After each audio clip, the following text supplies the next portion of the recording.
जय हिंद एवरीवन। आज का जो सेशन है बहुत ज़्यादा इंपॉर्टेंट है, क्योंकि आप लोग को मैं बता दूं कि जो फर्स्ट शिफ्ट जो 22 अप्रैल को जो आप लोग का एग्जाम होता है उसका फर्स्ट शिफ्ट का पेपर है।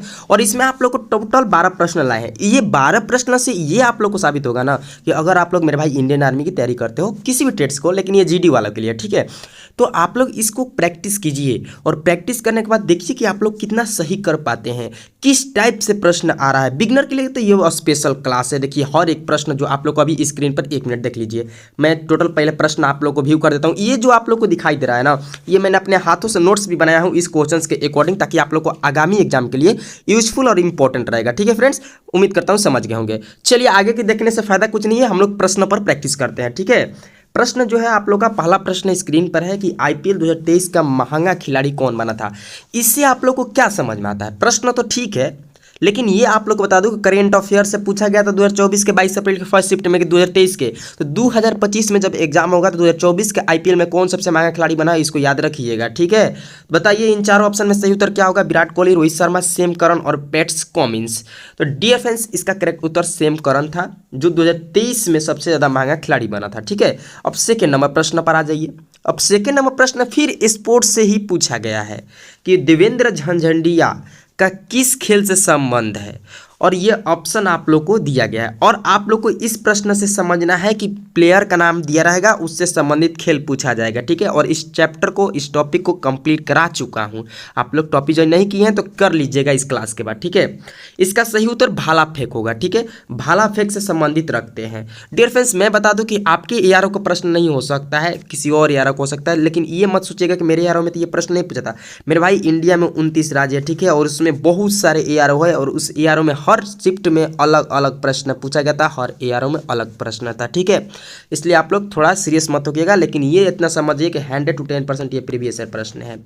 तीसरा नंबर प्रश्न पर चलते हैं कि आंशी राष्ट्रीय उद्यान किस राज्य में स्थित है। राष्ट्रीय उद्यान से प्रश्न आप लोग को प्रैक्टिस करके जाना है, पढ़ लेना है, याद कर लेना है किसी भी हाल में। यहाँ पर ऑप्शन है कर्नाटक, उत्तराखंड, राजस्थान, केरल। अब इस ऑप्शन के अकॉर्डिंग आप लोग को पहले सही उत्तर बता दीजिए, फिर आ जाइए यहाँ पर। उम्मीद करता हूँ आप लोग बता दिए होंगे। देखिए इसका जो करेक्ट उत्तर होगा कर्नाटक होगा, बिल्कुल सही उत्तर है, इसमें कोई दिक्कत नहीं है। लेकिन आप लोग को राष्ट्रीय उद्यान और एक मिनट, सॉरी एक मिनट, हाँ, इसके राष्ट्रीय उद्यान से आप लोग को यहाँ पर याद कर लेना है। देखिए अभी मैं जूम कर लेता हूँ। ठीक है, यहाँ पर आप लोग को जूम करने के बाद दिखाई दे रहा होगा कि भारत के वन्य अभ्यारण्य और राष्ट्रीय उद्यान राज्य। भाई मैंने आप लोग के लिए ये पीडीएफ बनाया है खुद अपने हाथों से। ठीक है, ये मेरे कॉपी में सेव है, मतलब कॉपी में नोट डाउन है, आप लोग को मैं प्रोवाइड कर दूंगा, याद कर लीजिएगा। झारखंड में जितने भी राष्ट्रीय उद्यान है आप लोग यहाँ पर दिए हैं, जो इंपॉर्टेंट है special for Indian army all trades के लिए। ठीक है, समझ गए होंगे उम्मीद करता हूँ। देखिए कार्बोनेट राष्ट्रीय उद्यान पूछा गया था 2024 में, यानी 23 अप्रैल के फर्स्ट शिफ्ट वाला में प्रश्न आया था। मतलब कार्बोनेट राष्ट्रीय उद्यान किस राज्य में स्थित है? उत्तराखंड में स्थित है। ये वाला प्रश्न जो 3 स्टार लगाए हैं ये पूछा गया था प्रश्न, स्टार जहाँ जहाँ पर लगाए हैं वो प्रश्न आ चुका है। ठीक है, चलिए उम्मीद करता हूँ समझ गए होंगे। 4 नंबर प्रश्न पर चलते हैं। 4 नंबर जो प्रश्न है, शिकागो। शिकागो किस झील के पास है? शिकागो एक मतलब की जगह है, प्लेस है जो अमेरिका का है और बहुत ज़्यादा ब्यूटीफुल है। ठीक है, और ये किस झील के पास है ये आप लोग को बताना है। मिसगान झील, बेकाल झील, ग्रेट बियर झील, या इनमें से कोई नहीं। इसका सही उत्तर आप लोग का मिसगान झील होगा, जो कि ऑप्शन नंबर आप लोग को ए में बिल्कुल सही उत्तर है। ठीक है, चलिए अब यहाँ पर झील के अवस्थित जो नगर है, मतलब कि अवस्थित जगह है, वो आप लोग को यहाँ पर दिखाई देगा, मतलब किस राज्य में कौन सा झील है, इस टाइप से मैंने आप लोग के लिए पीडीएफ बनाया हूँ। अब आप लोग एक नज़र इस पर भी देख लीजिए, और ये आपको मैं प्रोवाइड करूँगा। जैसे कि आप लोग यहाँ पर देखेंगे कि मान लीजिए कि यहाँ पर कौन सा जगह है, जम्मू कश्मीर। तो जम्मू कश्मीर में जितने भी झील है यहाँ पर आप लोग को दिखाया गया, डल झील, वुलर झील। ठीक है, वुलर झील ताजे जल की सबसे बड़ी झील है भारत में। ठीक है, ये आप लोग को यहाँ पर दिया है। उत्तराखंड में कौन से झील है यह भी आप लोग को यहाँ पर दिया गया है। सातताल झील, नैनीताल झील, ठीक है, भीमताल झील। इसी तरह आप सभी लोग को बिहार में कांवर झील है, मध्य प्रदेश में भोजताल झील है, राजस्थान में सांभर झील जो कि सबसे अधिक खारे पानी का झील है, ये आप लोग को यहाँ पर दिखाई दे रहा है। ये पीडीएफ आप लोग को देंगे। ठीक है, चलिए मेरे भाई 5 नंबर प्रश्न पर। 5वां नंबर प्रश्न तो इंपॉर्टेंट है, रिपीट किया हुआ प्रश्न है, 2 से 3 बार रिपीट कर दिया है, 2024 में ही रिपीट कर दिया है, तो अब पहले का तो बात ही छोड़ दो।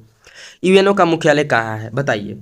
यूएनओ का मुख्यालय कहाँ है? न्यूयॉर्क, वाशिंगटन, दोनों, इनमें से कोई नहीं। ठीक है, तो यूएनओ न्यूयॉर्क हो जाएगा इसका सही उत्तर। ऑप्शन नंबर यहाँ पर ए में दिया गया करेक्ट उत्तर है। और अमेरिका का जो राजधानी है वाशिंगटन है, ठीक है, यह भी आप लोग को याद रखना है। 6 नंबर प्रश्न पर चलते हैं कि भारत का वर्तमान उपराष्ट्रपति कौन है। राष्ट्रपति, उपराष्ट्रपति, प्रधानमंत्री, मुख्यमंत्री, ये आप सभी लोग से प्रश्न पूछा गया था। और एक प्रश्न और भी पूछा गया था मेरे भाई को, उपराष्ट्रपति बनने का न्यूनतम आयु कितना होता है, ये भी आप लोग को ध्यान देना है। और यहाँ पर ऑप्शन है राजनाथ सिंह, अमित शाह, जगदीप धनखड़ या नितिन जयराम गडकरी। तो मेरे भाई इसका सही उत्तर होगा आप लोग का जगदीप धनखड़, जो कि वर्तमान में भारत के उपराष्ट्रपति है। लेकिन राजनाथ सिंह जी कौन पद पर है, ये भी आप लोग को ध्यान देना होगा। राजनाथ सिंह रक्षा मंत्री है, ठीक है। अमित शाह गृह मंत्री है। सड़क परिवहन मंत्री नितिन गडकरी जी हैं, जो कि ऑप्शन नंबर आप लोग को डी में दिया गया है। इससे अकॉर्डिंग आप लोग को प्रश्न पूछा जाएगा। उम्मीद करता हूँ आप लोग सही उत्तर बताकर यूँ चुटकी में आ जाएंगे, ठीक है। 7 नंबर प्रश्न का सही उत्तर बता दीजिए कि भारत के सर्वाधिक जनसंख्या वाला राज्य कौन सा। वेरी इजी प्रश्न और बहुत ज़्यादा इंपॉर्टेंट ऐसा प्रश्न आता है आप लोग को एग्जाम में। मेरे भाई यहाँ पर बिहार, राजस्थान, उत्तर प्रदेश और मध्य प्रदेश दिया है, तो आप लोग ध्यान दीजिएगा। इसका करेक्ट उत्तर यूपी हो जाएगा। उत्तर प्रदेश सबसे ज़्यादा जनसंख्या वाला राज्य है। बिहार कम घनत्व में सबसे ज़्यादा जनसंख्या वाला है, तो बिहार है। और क्षेत्रफल की दृष्टि से राजस्थान है। 3 ऑप्शन, 3 चीज़ बता दिए हैं। चलिए 8 नंबर प्रश्न पर चलते हैं। 8वां नंबर प्रश्न में आप लोग से पूछा गया है कि द्रोणाचार्य पुरस्कार किस क्षेत्र में दिया जाता है। द्रोणाचार्य पुरस्कार किस क्षेत्र में दिया जाता है, तो बताइए। खिलाड़ियों को, खेल के कोच को, या दोनों इनमें से कोई नहीं। तो आप लोग को बिल्कुल पता होगा, खेल के कोच को द्रोणाचार्य पुरस्कार दिया जाता है, जो कि ऑप्शन नंबर आप लोग को बी में दिया गया बिल्कुल करेक्ट उत्तर है। और खिलाड़ियों को अर्जुन अवार्ड भी दिया जाता है, ये आप लोग को ध्यान देना होगा। पूछा जाता है कभी कभी कि अर्जुन अवार्ड किस क्षेत्र में दिया जाता है, तो खिलाड़ियों को दिया जाता है। खेल में दिया जाता है, खिलाड़ियों को दिया जाता है, ठीक है। 9 नंबर प्रश्न है कि कुशीनगर किस राज्य में है। अब ये सवाल तो थोड़ा टेढ़ है, ऐसा सवाल नहीं आना चाहिए था, बट आ गया है, ठीक है। और ऐसा पूछ रहा है, एक बार पूछा गया था, आप सभी को बता दूं कि राजस्थान का वो जगह था, हाँ, जोधपुर। जोधपुर किस राज्य में स्थित है, तो वो तो ईजी था, आप लोग बता दिए। लेकिन अब कुशीनगर किस राज्य में, तो आप लोग बताइए। तो ये उत्तर प्रदेश में कुशीनगर है, जो कि ऑप्शन नंबर आप लोग को यहाँ पर सी में दिया गया सही उत्तर है, ठीक है। दिल्ली यमुना नदी किनारे स्थित है, ये वाला प्रश्न आया था, नदी किनारे स्थित दिल्ली वाला प्रश्न, ठीक है, याद रखिएगा।